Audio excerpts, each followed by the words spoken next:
sidee ugu bedeli kartaa taleefankaaga Android-ka ah iPhone design amase ISO sidee ugu bedeli kartaa? ugu horeyn waxaan tegaynaa qaybteena Play Store-ka si aan ula soo degno ISO loader 14.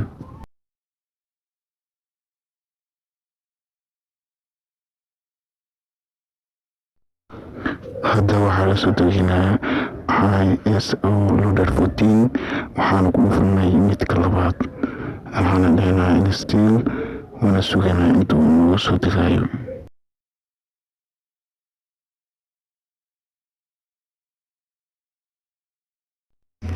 kuwan aad u jeedid waa qaybo ka mid ah sawirada qaabka uu ekaan karo taleefankaaga markii aad abkan ku shubatid oo ah qaabka iPhone-ka. hadda waa kaas ay hadda kadib yaan loogu ciilin.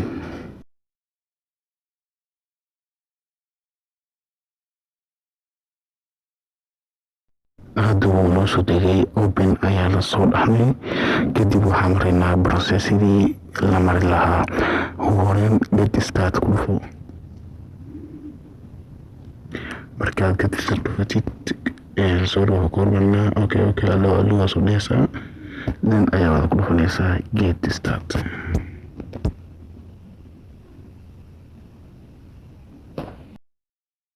kadib waxaad on dhigi doontaa meeshaas oo ka dhigi doontaa cagaar sida hadda sameyno. sidoo kaleetana haddana waa ku dhufa doontaa enable ayaa soo dhigi doontaa ayadana sidoo kaleeto allow iska dhaw waxaan hana iloobin inaad kanaalka subscribe aad noo saarto. kadib hadeertaan waxaad ujeedaa inuu taleefanka lasoo keen bedelay iPhone.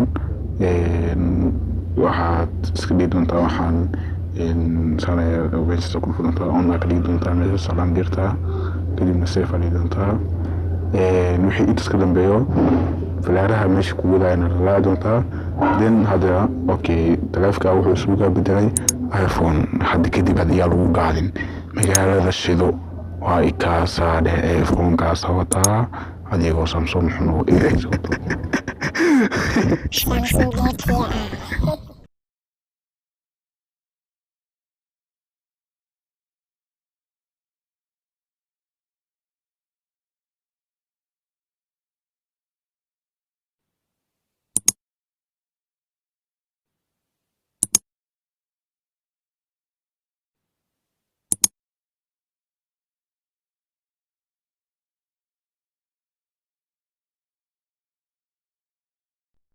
aad iyo aad ayaad u mahadsantihiin dhammaan walaalayaal sida wacan aad u daawateen fiideogan. midda kaleeto u sheergaraya asxaabtiina janaalkana subscribe saara waadna ku mahadsantihiin daawashada fiideogan.